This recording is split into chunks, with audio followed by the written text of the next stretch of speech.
For thousands of years, the Jedi Order stood as the heart of light in a galaxy often swallowed by shadow. They were the guardians of peace, defenders of countless worlds, and a symbol of hope whenever darkness crept close. Across ages of turmoil, their glowing blades cut through despair, their wisdom steering the Republic through storms of chaos and doubt. We all know their legends, stories of bravery, sacrifice, and triumph carved into the fabric of the stars.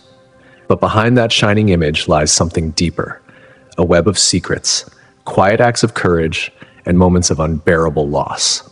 The galaxy remembers the greats, Yoda, Obi-Wan Kenobi, Anakin Skywalker, figures whose choices shaped the destiny of entire eras. Yet the Order was much more than the names etched into history. It was a living network of teachers, warriors, healers, and thinkers, each bringing their own gifts to the fight against darkness. For every Jedi who became a legend, there were hundreds who served in silence, unsung, unseen, but no less vital. They gave everything, even when history would forget them. What were their lives like before destiny found them? What doubts did they carry when the Force demanded impossible choices? In the quiet spaces between the stories we know, their paths twist and turn, full of struggle, faith, and humanity. This journey reaches into those forgotten corners. It seeks the Jedi who faced impossible odds, who questioned their own beliefs, and who, through victory or failure, helped shape the galaxy's fate. These are not just tales of battle. They are stories of loyalty and heartbreak, of courage and wisdom, of rebellion and faith. Together, they reveal the Order as it truly was: flawed, noble, and endlessly human. This is Hidden Jedi Lore, a search for the lost voices of the Force and the lives that history left behind. Ki-Adi-Mundi was not the kind of Jedi one could overlook. His tall frame, crowned with an elongated head, made him a striking sight, but it was his calm, deliberate voice that truly commanded attention. Every word carried thought, every pause meaning. A Syrian Jedi Master who sat on the High Council, he embodied quiet strength and measured wisdom at a time when the galaxy trembled on the brink of war.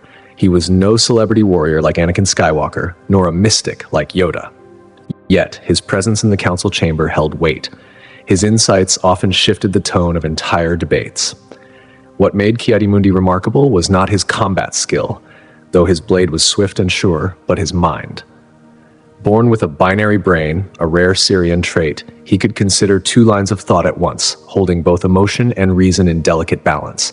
That gift allowed him to see what others missed. In battle, it meant anticipation. In council, it meant perspective. Whether guiding fleets across the stars or shaping policy within the temple walls, he was the calm at the center of the storm. But wisdom comes from struggle. And to understand the man behind the legend, we must go back to where he began, to what he believed, and to how his story met its tragic end. From the day he took his seat among the Jedi High Council, Ki-Adi-Mundi became known as one of its most disciplined and analytical minds. Standing 6'6", his blue lightsaber always near, he represented the old ideals of the Order: control, duty, and faith in the code. He believed deeply in the Jedi way, weighing every decision through reason rather than emotion. In a time when passion often clouded judgment, he stood as a voice of order. Yet beneath that calm exterior was a heart that felt deeply.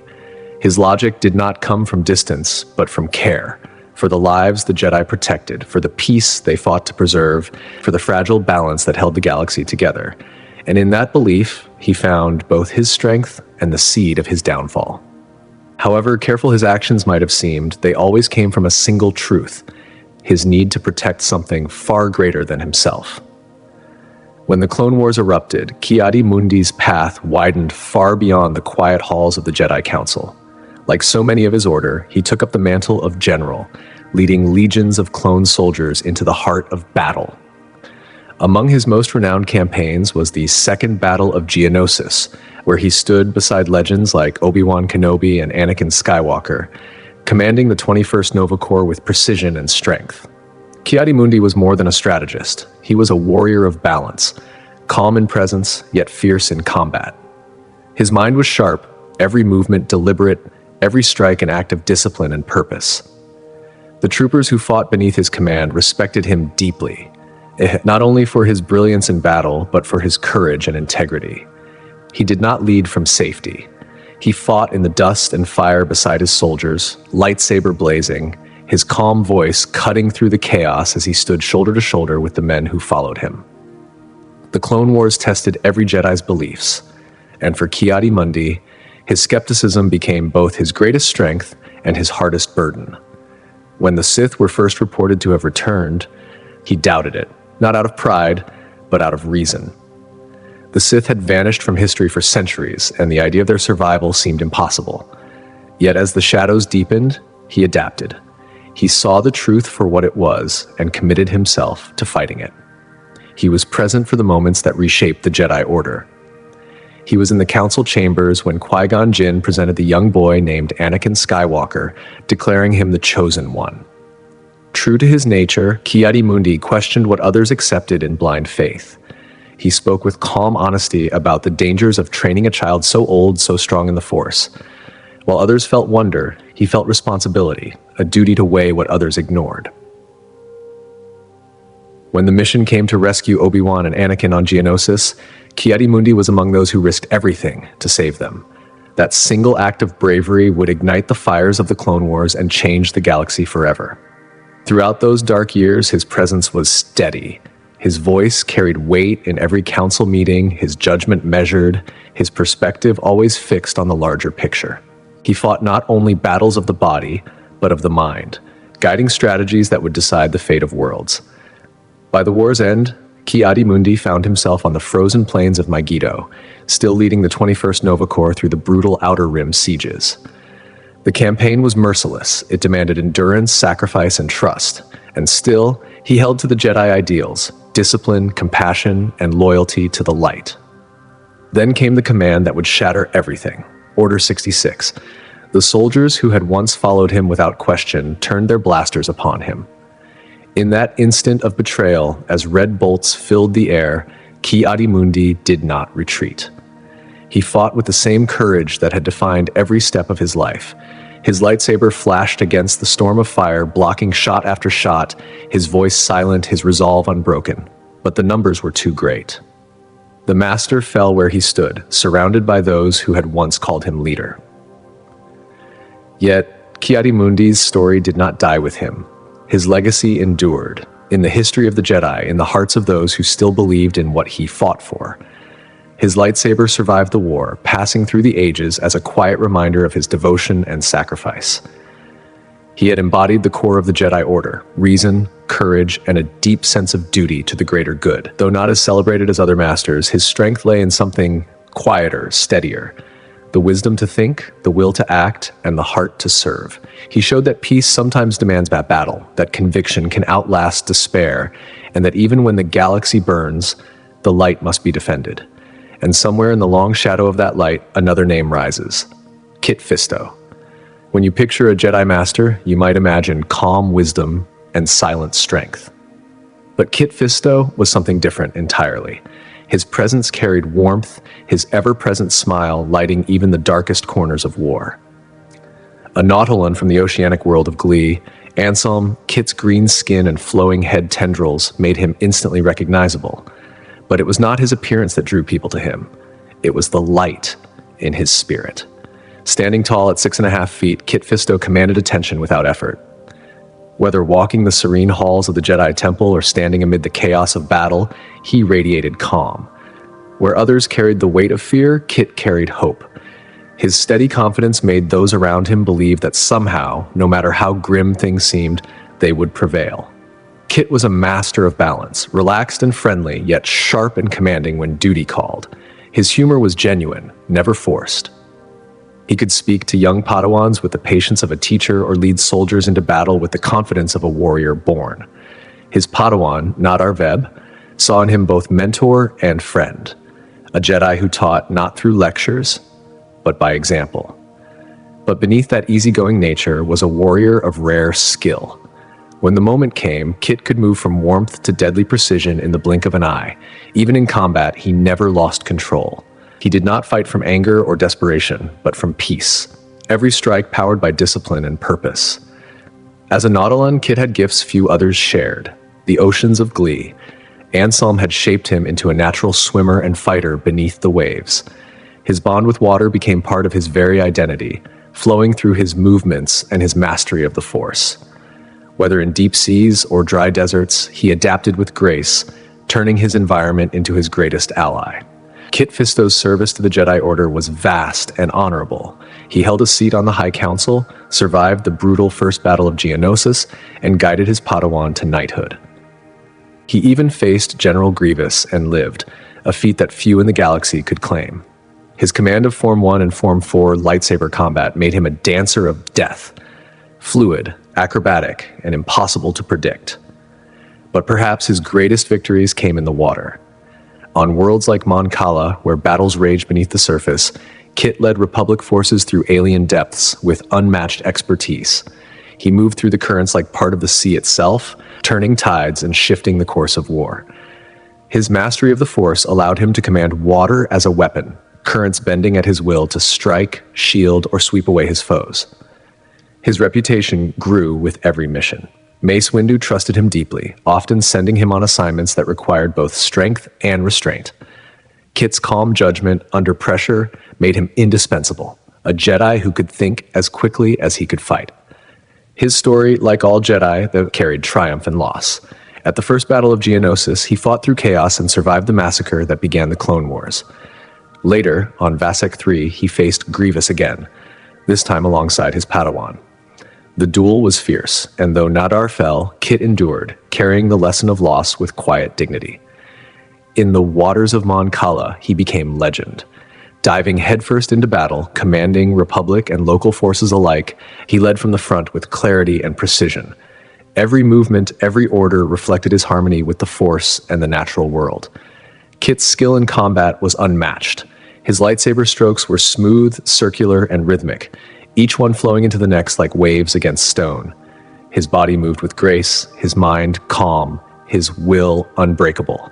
And in the rare times he fought hand-to-hand, he proved just as deadly, using strength and agility in perfect balance. But even the strongest light can fade in the storm. In the end, Kit Fisto stood as a true Jedi Master in every sense, his calm strength and unshakable spirit shining across the stars long after his time. Graceful yet fierce, wise yet kind, Aayla Secura embodied everything the Jedi Order held sacred. With her deep blue skin and bright hazel eyes, she was instantly recognizable, but it was the warmth in her heart and the steadiness of her resolve that lingered in memory. Standing around 5'7", she carried herself with balance, every movement a mix of precision, purpose, and grace. Born on the harsh world of Ryloth, she rose from the dust and struggle of her home to become a beacon of leadership, a Jedi Master known for her courage and loyalty to the Republic. Her story was not only one of combat or command, it was the journey of a soul shaped by compassion and conviction. From her earliest days, Ayla's destiny was written among the rocky valleys and burning winds of Ryloth. It was there that Jedi Master Quinlan Vos discovered her, sensing the power that flowed through her. He brought her to Coruscant, saving her from a life of hardship. Under his care, she trained not only in the arts of the Force, but in the delicate balance between emotion and discipline. Their bond was deeper than duty. It was built on trust and understanding. The lessons she learned from him about balance, restraint, and faith would guide her for the rest of her life. As she grew from Padawan to Knight and finally to Master, Aayla Secura became known for her elegance in combat. Her lightsaber work was both fierce and fluid, every strike flowing into the next like a dance of light. She specialized in Form 4, Ataru, a style that demanded agility and focus. On the battlefield, she moved with breathtaking speed, her acrobatics weaving through the chaos like poetry. Yet her mind was as sharp as her blade. She read her opponents, adapted to every change, and turned even the most desperate situations into opportunities. Whether fighting in the open or confined quarters, she was always in control. But what truly set her apart was not her skill with a lightsaber, it was the compassion behind it. She fought not for victory, but for peace. During the Clone Wars, she led the 327th Star Corps into countless battles.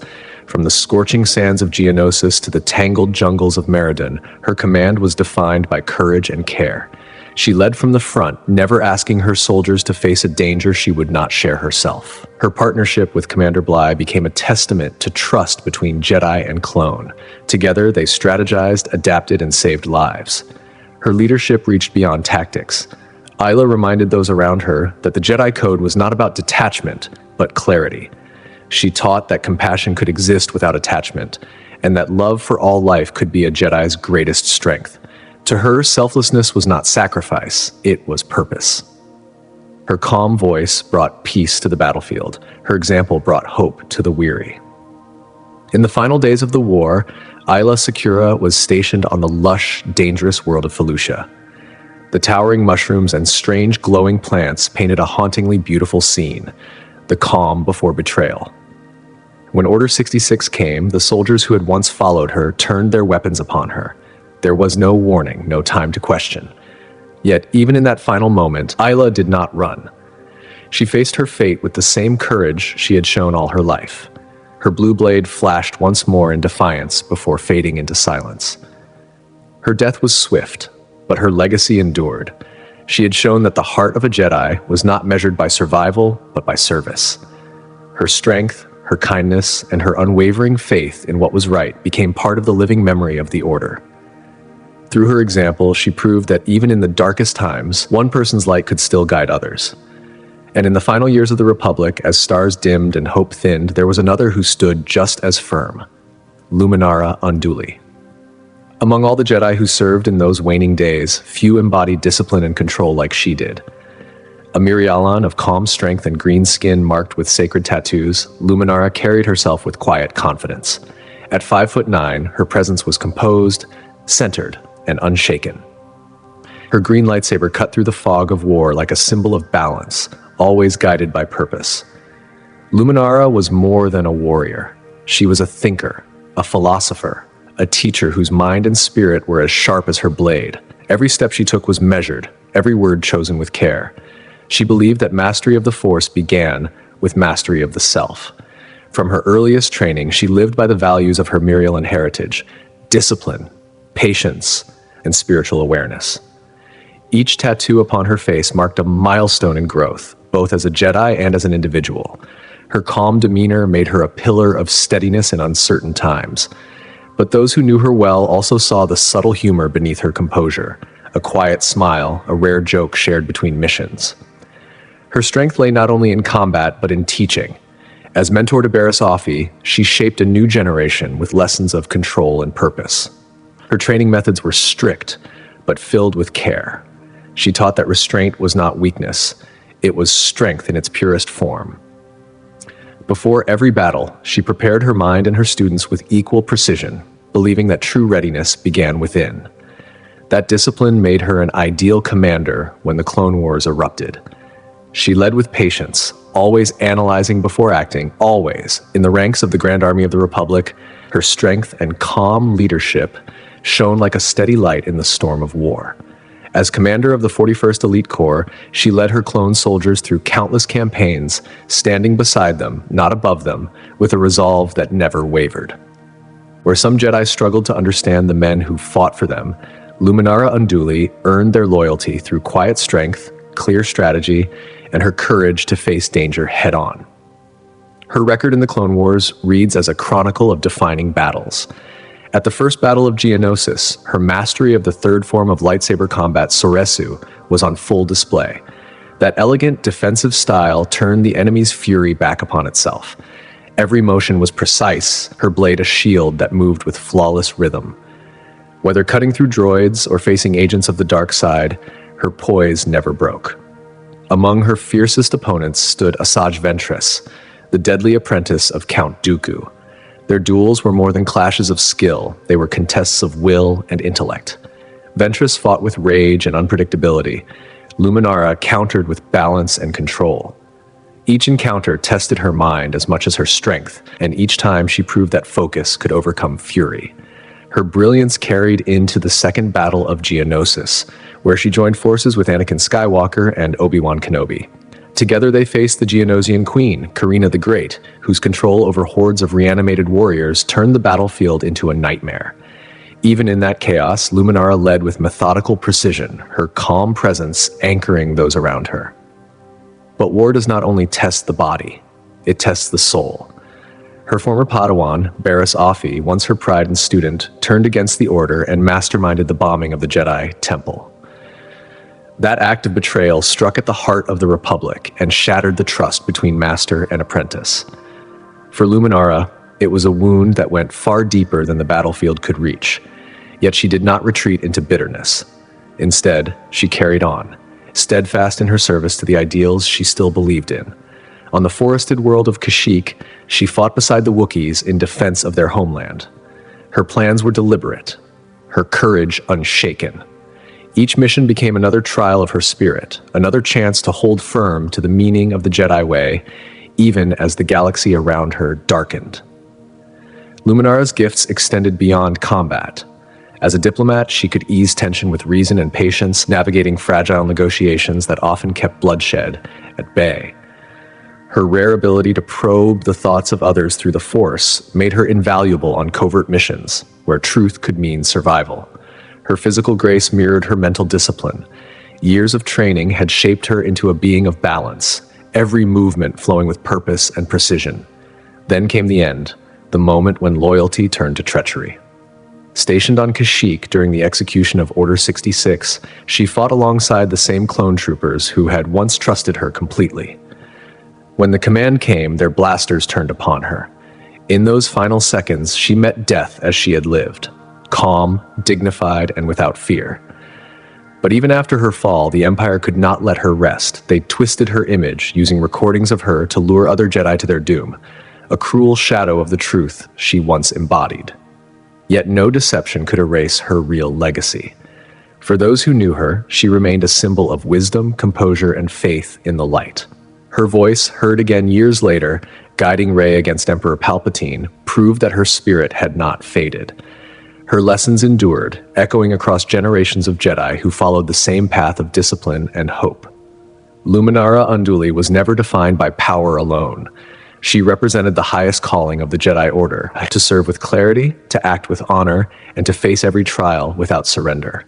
Her life was sacrifice, her death betrayal, but her legacy endures as a living reminder of what the Force truly stands for.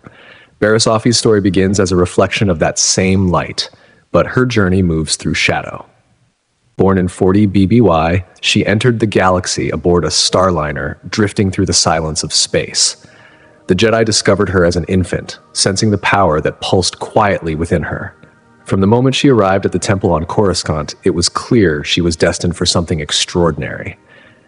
Even Master Yoda himself took note when, at only 3 years old, she revealed an instinctive grasp of the Force that few her age could match. Under the patient tutelage of Luminara Unduli, Barriss grew into a disciplined and gifted Padawan. Together they embraced their Mirialan heritage, tradition, meditation, and harmony between body and spirit. Her blue-bladed lightsaber, built at 16, was more than a weapon. It was a symbol of growth and faith in her master's teachings. Barriss was not driven by glory. She found meaning in healing, using the Force to mend wounds and restore life. While others sought battle honors, she spent hours in medical stations, easing pain and saving soldiers who would never know her name. Yet when combat called, she stood ready, her Soresu technique a mirror of her master's, precise, patient, and unbreakable. In battle, their movements flowed together like thought and action, one guiding the other with perfect trust. Her early victories proved her strength. On Elam, she defended the sacred crystal caves from separatist forces, ensuring the future of Jedi lightsabers. Later, she joined Ahsoka Tano on Geonosis, destroying a massive droid foundry that threatened the Republic. These triumphs earned her respect across the Order and secured her promotion to Jedi Knight. But with time, war began to corrode what she believed in. The endless fighting, the Jedi's growing role as generals rather than guardians, it gnawed at her sense of purpose. The more she saw, the more she doubted. Her faith in the Order's purity began to fracture. Luminara stayed devoted to duty, but Barriss could not quiet the unease growing inside her. Each new mission deepened the divide between her ideals and the reality before her. The Clone Wars, to Barriss, became a mirror of everything that had gone wrong. The Jedi, keepers of peace, had become commanders of armies. The Republic's battles seemed less about justice and more about control. When she could no longer bear the hypocrisy she saw, she acted in the most devastating way possible. She orchestrated a bombing inside the Jedi Temple itself, an act that killed innocents and shook the entire galaxy. Her reasoning, twisted by despair, was that the order had already fallen from within, but reason could not cleanse what she had done. In her attempt to expose what she saw as corruption, she became corrupted herself. Then, in a final betrayal, she framed her closest friend, Ahsoka Tano. Her capture marked more than the end of a fight. It was the breaking point in a storm that had been building between Barriss Offee and Anakin Skywalker. Their duel burned with fierce intensity. Barriss fought with two lightsabers, each swing a flash of anger and conviction, every strike revealing how far she had fallen. Yet, behind her aggression, there was something else.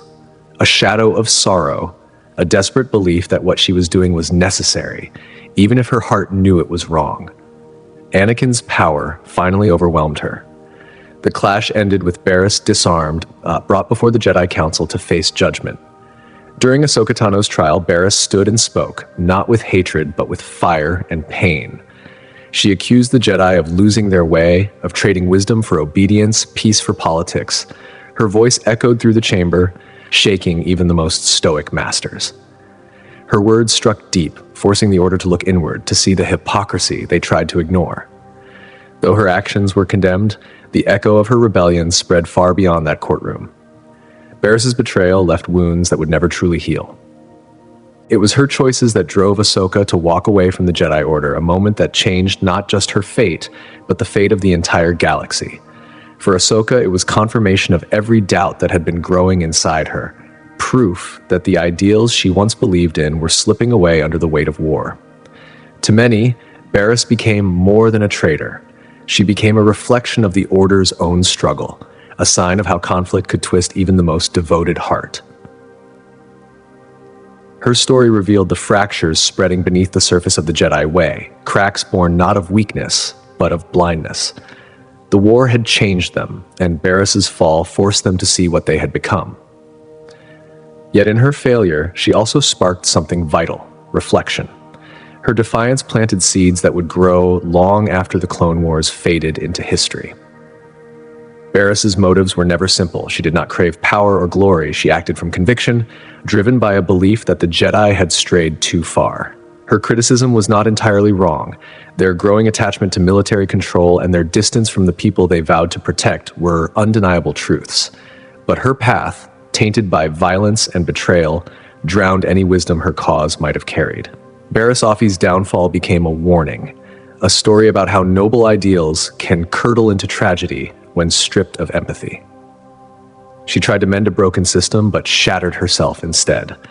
Her journey from faithful Padawan to condemned enemy mirrors the moral collapse that defined the Clone Wars.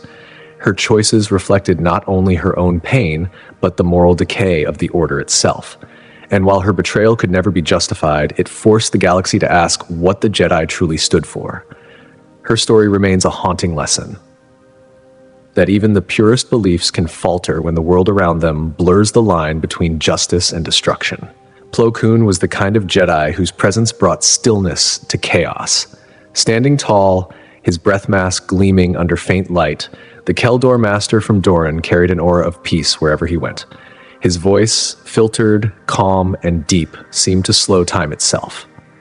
He was not only a warrior or a council member, he was a pillar of wisdom and quiet strength. In the growing storm of the Clone Wars, Plo Koon never lost sight of the Order's true calling: to protect, to guide, to serve.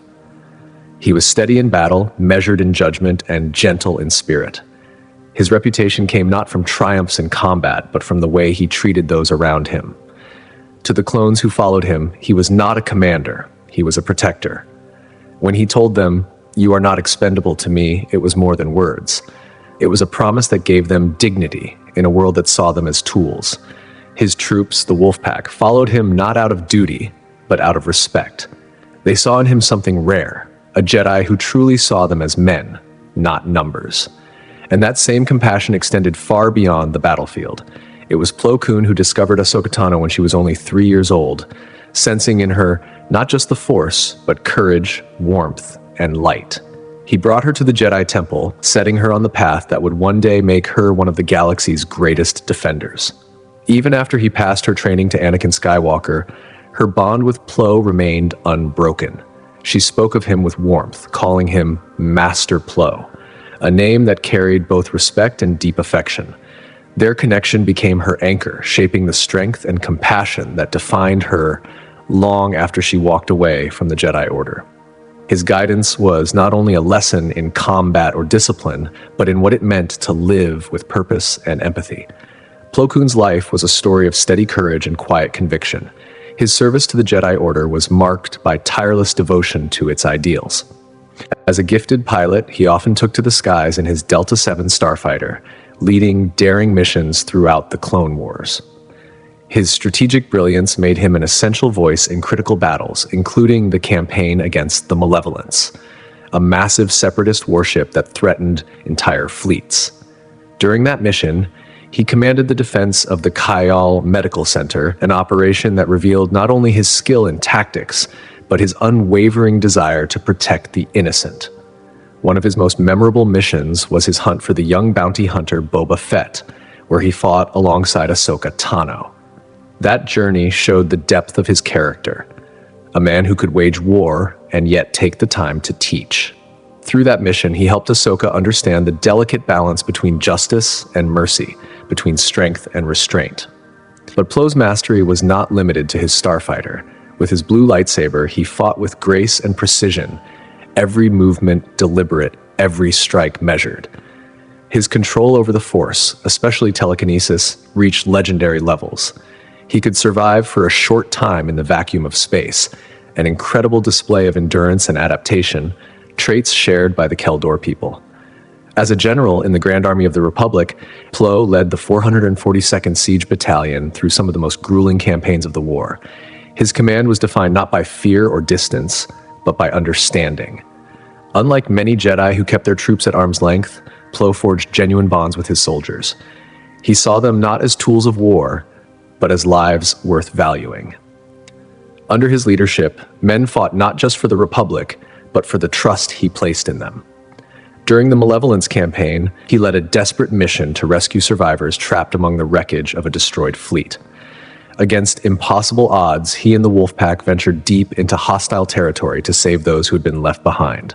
It was a moment that captured everything about him: courage, compassion, and an unshakable sense of duty to those in need. His story, like so many of his kind, ended in tragedy. When Order 66 was declared, the galaxy turned dark. On Cato Neimoidia, leading an aerial assault, Plo flew his Delta 7 with the same confidence that had carried him through countless battles. But this time, the danger did not come from his enemies. It came from those he trusted most. His clone pilots, bound by the Emperor's command, turned their weapons on him. The betrayal was swift, the sky itself turning against him. In those final moments, his ship became his tomb. A silent fall for a man who had spent his life defending others from the same fate. Yet death could not erase his influence. His lessons lived on in Ahsoka, who carried his wisdom into her own path beyond the Jedi. She remembered his calm presence, his belief in compassion, and his ability to find light even in war. The soldiers who once served under him remembered too, not as traitors, but as men haunted by the memory of a leader who treated them with dignity. Plo Koon came to embody the best of what the Jedi Order could be. His quiet voice and thoughtful strength reminded others that the greatest power is not found in domination, but in empathy. He stood as proof that kindness is not weakness, but courage in its purest form. Even as the galaxy was swallowed by shadow, his legacy endured. A silent beacon of what the Jedi were meant to represent. Few could match the depth of conviction found in another master who often challenged the boundaries of the Order, Qui-Gon Jinn. Standing tall and calm, his presence filled every room, but it was his belief in the living force that set him apart. When Qui-Gon first met the boy on Tatooine, something within him recognized a spark that others could not see. He placed his faith in Anakin's future, standing firm even when the Jedi Council doubted the boy's destiny. Though fate denied him the chance to guide Anakin himself, his wisdom and quiet strength shaped Obi as a teacher. Through Obi-Wan, Qui-Gon's trust in the prophecy of the Chosen One lived on, even after his own passing. Qui-Gon's path as a Jedi was one of both diplomacy and danger. His missions often carried him to the farthest reaches of the galaxy, where peace hung by a thread and courage was tested in silence. During the Trade Federation crisis on Naboo, his resolve shone brightest. Protecting Queen Amidala, he stood between politics and peril, between war and peace. It was during this mission that he crossed paths with a young slave boy named Anakin Skywalker, a meeting that would shape the destiny of the galaxy for generations to come. His final test came in the form of Darth Maul, the first Sith Lord seen in 1,000 years.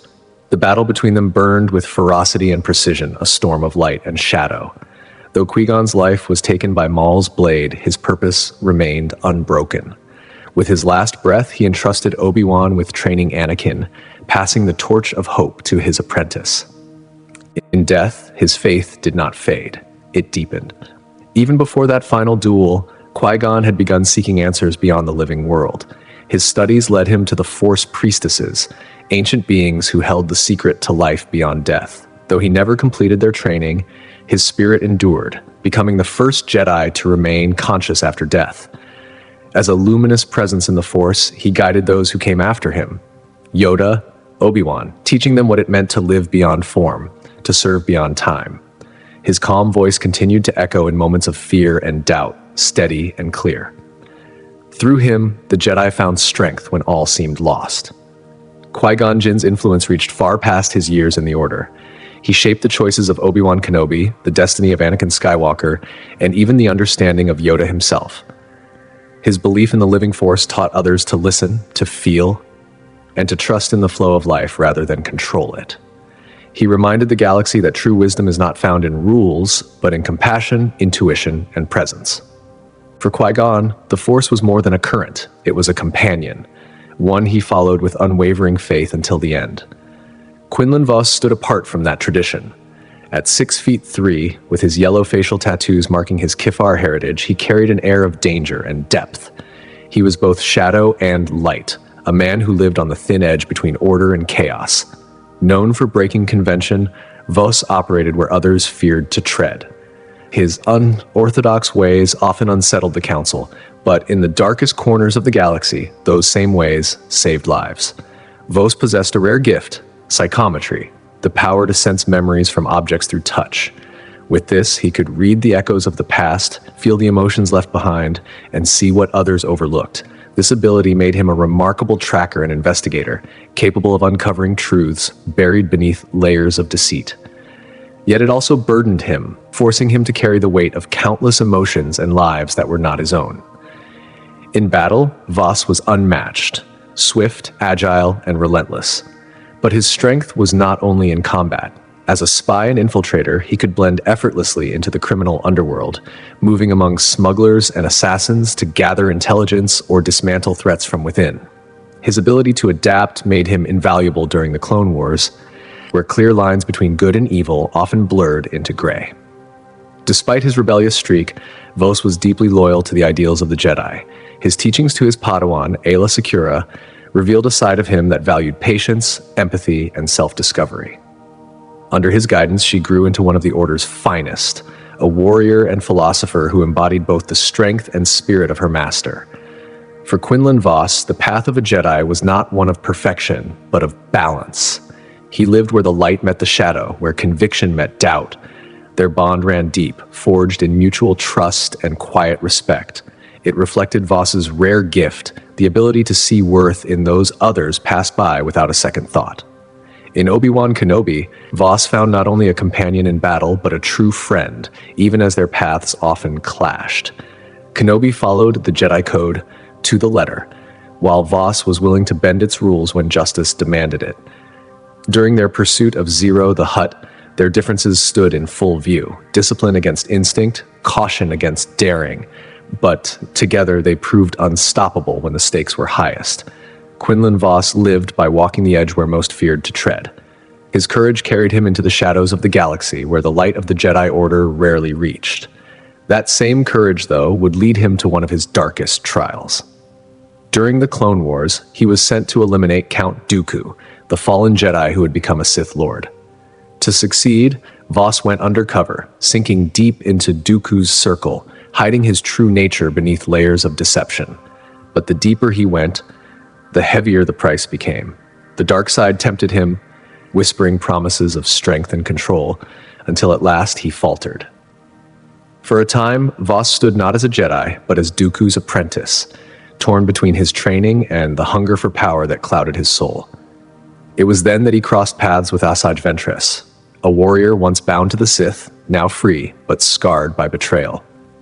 Their fates intertwined in a fragile bond built on shared pain and a flicker of hope. Together they walked through danger and doubt, through loyalty and loss. Ventress's faith in him became the light that pierced his shadow. Through her, Vos remembered what it meant to care, to fight not for himself, but for others. Her compassion drew him back from the edge, proving that even in the darkest depths, love could guide the way home. The story of Quinlan Vos reads like a record of the galaxy's most perilous missions. His years spent undercover in the criminal underworld tested both his strength and his spirit. He gathered intelligence, dismantled threats before they could rise, and walked paths few Jedi would dare to follow. On Ryloth, he fought beside Aayla Secura to free the enslaved Twi'leks. On Deveron, he faced his own inner demons while tearing down the roots of Sith corruption. During the Clone Wars, he fought both in open battle and in the shadows, his adaptability turning near-certain defeats into victories. On Kashyyyk, he played a key role in defending the Wookiee homeworld, leading efforts to repel the Separatist invasion. To his allies, he was a strategist, a survivor, and above all, a Jedi who never abandoned his mission, no matter the odds.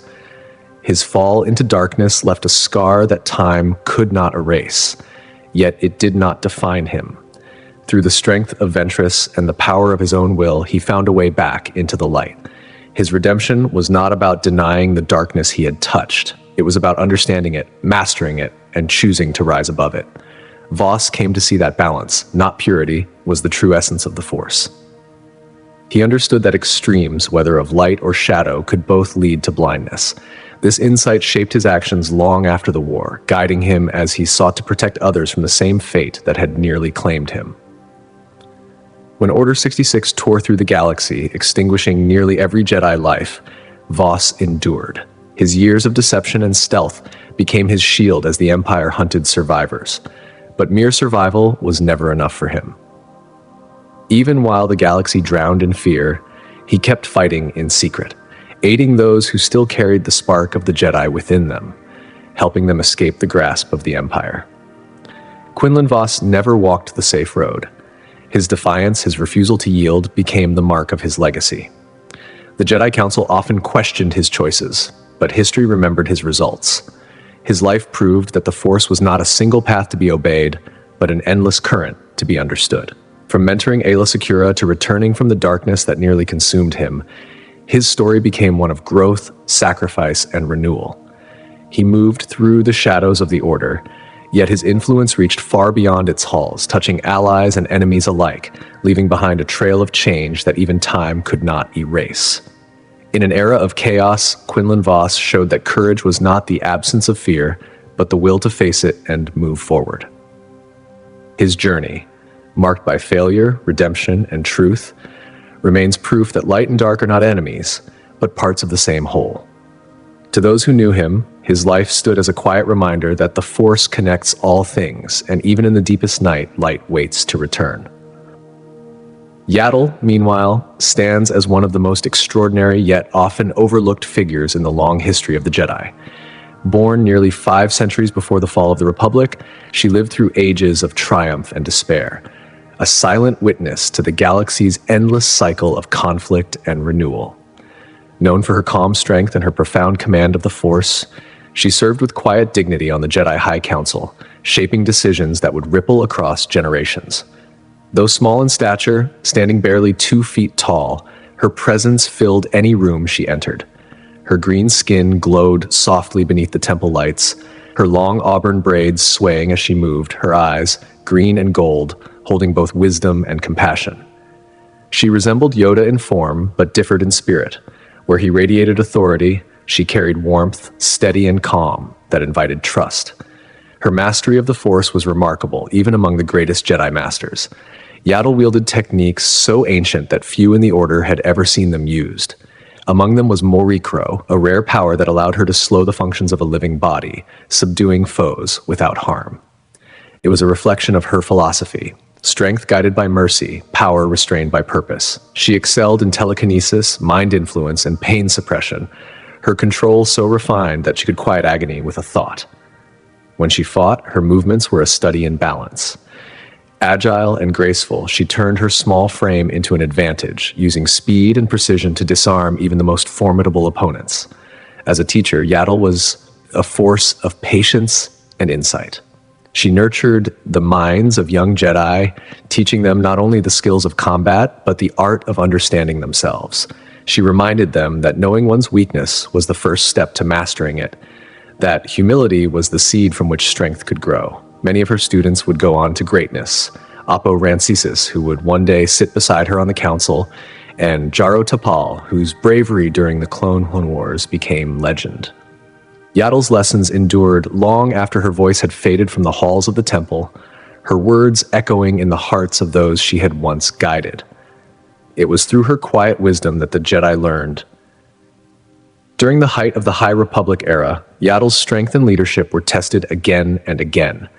In the dark and chaotic night of sorrow, in 382 BBY, she stood at the front lines, defending the Republic from the destructive path of the Open Hand cult. Beside her was her young student, Sipatarko, frightened but determined. Yaddle protected her with both fierce power and gentle care, showing a balance few Jedi ever achieved. In that night of fear and fire, her mastery of the Force and her unshakable resolve became legend. Her courage and compassion marked her as a true guardian of the light, a warrior who fought not out of rage, but out of hope. In the years that followed, her wisdom carried her to the Jedi High Council. There, her voice became one of calm and clarity during the most uncertain times. She was present in moments that would shape the galaxy forever, when Qui-Gon Jinn stood before the council, warning of the Sith's return, and when a young slave from Tatooine named Anakin Skywalker was brought before them, believed to be the chosen one. Many dismissed Qui-Gon's fears, but Yaddle listened. She sensed the darkness rising beyond the edges of their sight, growing stronger with each passing year. After the Battle of Naboo, Yaddle made a quiet and mysterious choice. She stepped down from the council. No record explains her reason. Some believe she wanted to dedicate herself to guiding the next generation, while others whispered that she foresaw the shadow about to fall over the Republic. Whatever the truth, she remained devoted to the light. Her final act of bravery came when she uncovered the truth of Count Dooku's secret alliance with Darth Sidious. Alone and without hesitation, she followed Dooku into the shadowed industrial district known as the Works, deep beneath Coruscant's shining surface. There, among the steel and smoke, she tried to reach the man he had once been, a Jedi, her brother in the Force. Her voice was steady, filled not with anger but with compassion, offering him a path back from the darkness. But Dooku had gone too far. The confrontation erupted into a fierce lightsaber duel. Sparks flashed in the gloom as blue and red light clashed across the metal halls. Though Yaddle's skill and grace were unmatched, Dooku's power, twisted by the dark side, was too great. She fought with every ounce of her strength and spirit, until at last she fell. Her death marked not just the loss of a great Jedi, it was Dooku's final step into shadow and the beginning of the Order's long decline. Yet even in death, Yaddle's light did not fade. Her lessons endured, carried forward by the Jedi who came after, by those like Grease Druss, who spoke of her kindness, and by Master Yoda, who reflected on her wisdom in his later years. She even appeared in the haunted visions of Darth Vader, a silent reminder of all the Jedi once stood for, their courage, their compassion, their endless struggle to hold the light against the dark. Yaddle was more than a mysterious figure in the Council's history. She was balance itself, strong and gentle, warrior and teacher, protector and guide. Her nearly 5 centuries of life stood as proof that the light, though tested, never truly dies. Even long after her passing, her presence rippled quietly through the galaxy, a soft, enduring echo of what the Jedi once were at their best. Pong Krell's story, however, stands as the opposite, a dark reflection of all Yaddle fought to preserve. He remains one of the most tragic and fearsome figures in Jedi history. Once a respected general and powerful master, he fell into cruelty and betrayal during the Clone Wars. No Jedi commander caused more death among his own troops than Krell. His name became a warning whispered among the clones, a symbol of distrust, destruction, and the dangerous hunger for power. Standing nearly 8 feet tall, Krell was a basilisk from the world of Oham, a towering being with 4 powerful arms. Each hand gripped a weapon of devastation, 2 double-bladed lightsabers that could fold at their centers, allowing him to wield them with terrifying precision. His fighting style was relentless, almost impossible to predict. Despite his massive frame, he moved with speed and agility that seemed impossible, leaping and spinning through the battlefield with deadly grace. But Krell's power went beyond his weapons. His force abilities were immense. His voice could thunder across ranks of soldiers, his mind could crush through resistance, and his visions of the future carried an eerie clarity. On the battlefield, he was both commander and storm, a figure who inspired awe and fear in equal measure. Before the Clone Wars, he was celebrated across the Republic as a tactical genius, a brilliant strategist who achieved victory after victory. But those victories came at a terrible cost. Krell's methods were ruthless. He valued triumph over life, strategy over mercy. Clone casualties under his command soared higher than any other general. To him, the clones were not brothers or men. They were tools, replaceable, expendable. Even early in his career, this cold disregard hinted at the darkness growing within him. He drifted away from the heart of the Jedi path, ignoring meditation, refusing to train apprentices, isolating himself from his peers. Few noticed the depth of his disillusionment until it was too late. His fall began with a vision, a prophecy of doom. Krell foresaw the Jedi Order's destruction and the Republic's fall. But instead of warning others or seeking to stop it, he allowed the vision to twist him. Bitterness consumed him. He convinced himself that resistance was futile, that only by joining the darkness could he survive what was coming. Secretly, he began working against the very cause he once led. In his pride, he believed he could rise above both sides of the war, and that Count Dooku would one day take him as an apprentice. Hidden within the Republic's own ranks, he waited for his chance to strike. The shadowed world of Umbara became the stage for his greatest betrayal. At first, Krell's role seemed simple. He was to provide air support for Jedi Generals Obi-Wan Kenobi, Saesee Tiin, and Anakin Skywalker. But when Skywalker was suddenly called away to Coruscant, command of the 501st Legion fell into Krell's hands. When Corazon remembered the rise of Skywalker Krell, it marked the moment when the infamous Jedi General took control of the legendary 501st Legion. From the instant he stepped into command, Krell's contempt for the clone soldiers was unmistakable. He refused to call Captain Rex by name, addressing him only by his identification number, CT-7567.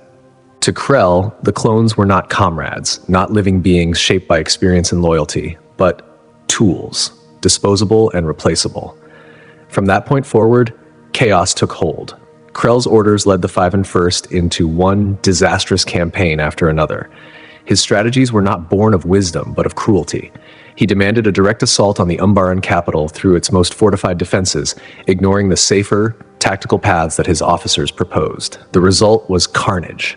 Waves of soldiers cut down in a meaningless slaughter, their courage met only with silence from the commander who had sent them there.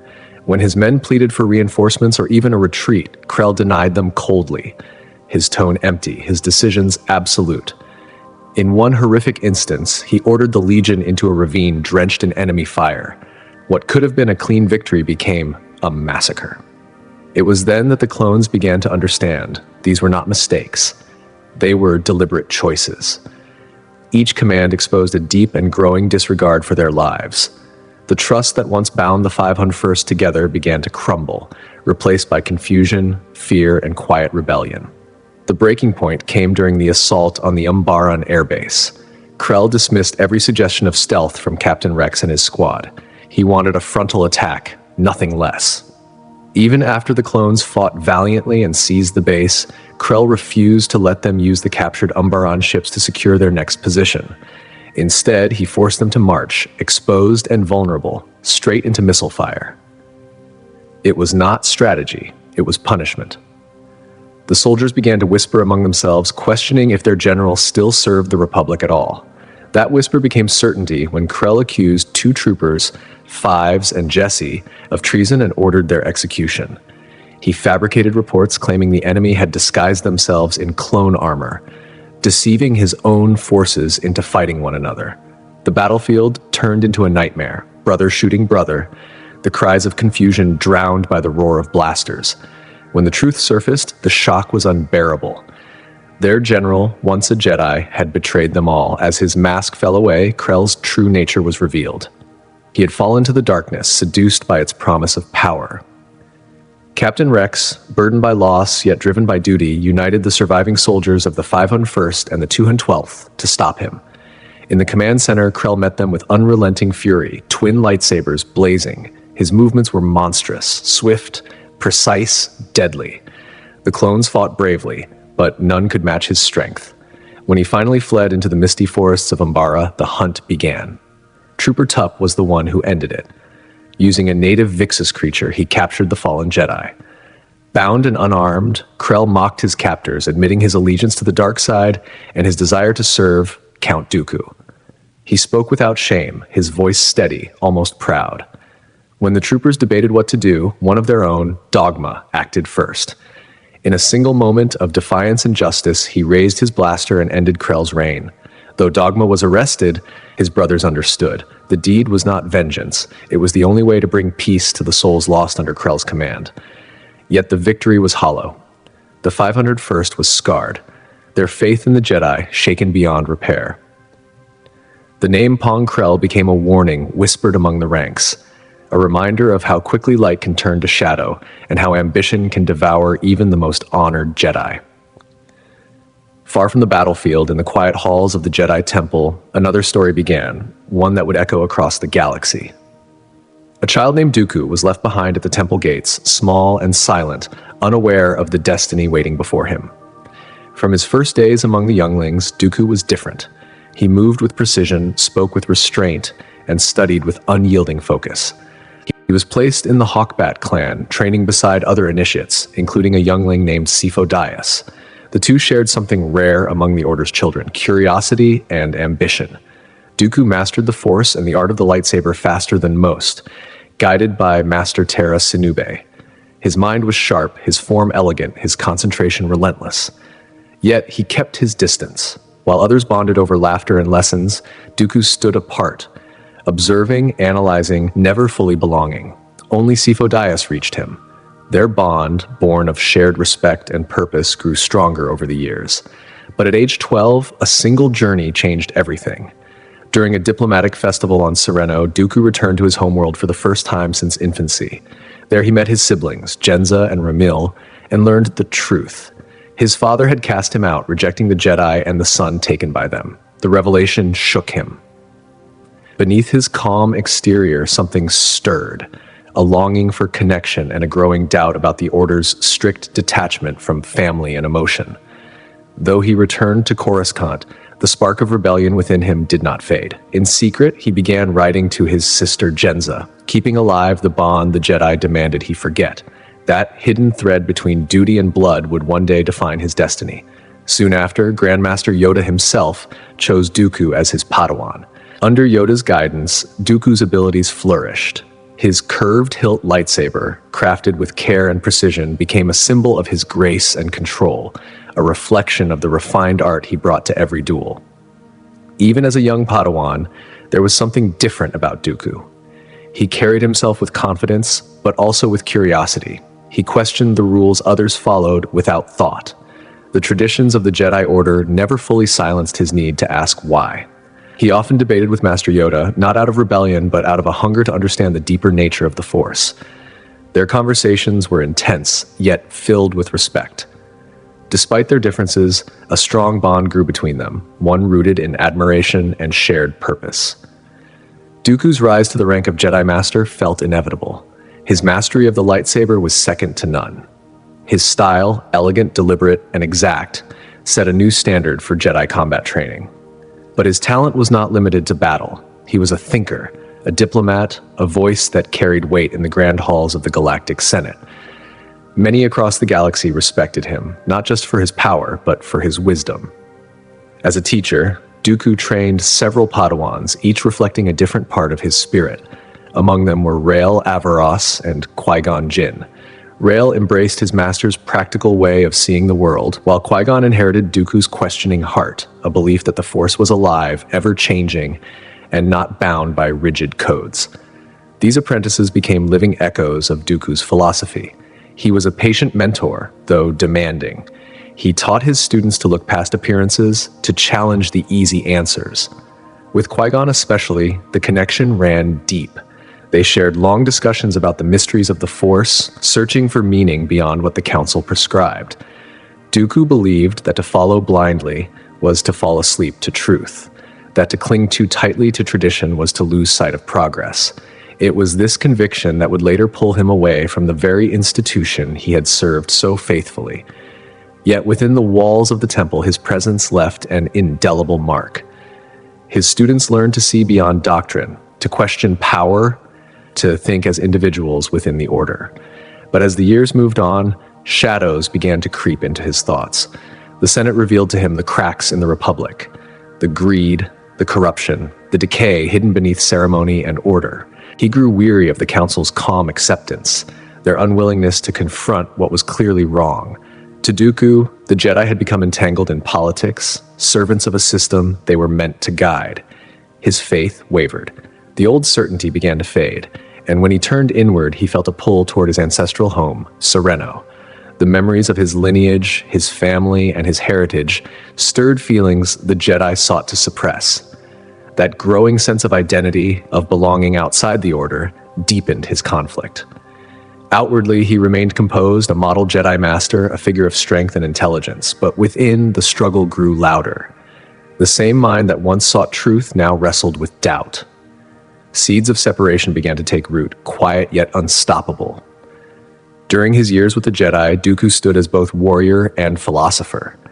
His teachings shaped generations of Jedi Knights, and his lightsaber techniques became a foundation of their training. Many revered him not just as a master of combat, but as a visionary who dared to question. Even after his departure, those who had trained under him carried his lessons forward. They remembered the noble figure he once was, the man who believed that true understanding came from asking the questions others feared. His story was never one of simple fall, but of conflict between faith and truth. From brilliance and compassion to growing disillusionment, his path reflected a mind too sharp to rest in comfort and a heart too restless to accept compromise. What began as devotion slowly turned to doubt, and doubt to destiny.